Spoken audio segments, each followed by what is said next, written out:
Lorsque Dieu a créé le premier homme, il souffla dans les narines de l'homme un souffle de vie, et l'homme devint un être vivant. Genèse 2:7. Cette vie est venue de Dieu, qui est éternel.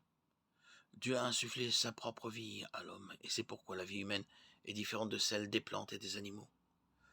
Les humains ont un esprit qui est censé vivre éternellement, tout comme Dieu vivra éternellement. Le corps mourra, même lui sera ressuscité. Lorsque Jésus est mort sur la croix, son corps est vraiment mort et a été enterré, mais son esprit était ailleurs, vivant et en bonne santé. Il avait remis son esprit entre les mains du Père, en Luc 23:46. Lorsque Dieu a ressuscité Jésus d'entre les morts, son esprit a rejoint son corps, qui était maintenant un corps glorifié. Philippiens 3:20.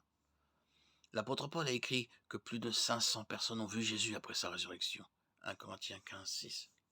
Le Nouveau Testament a été écrit par des témoins oculaires qui avaient vu par eux-mêmes que Jésus était vraiment vivant et qu'il était dans la chair.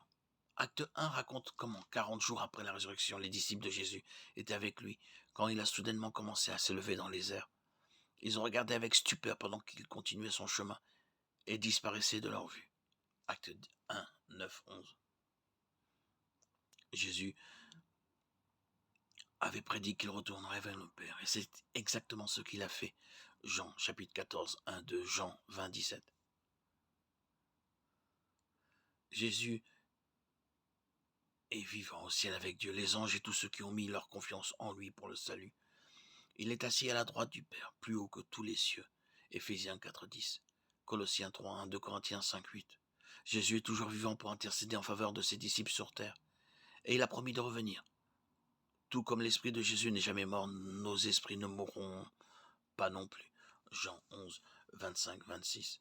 Jésus lui dit, je suis la résurrection, la vie, celui qui croit en moi vivra même s'il meurt.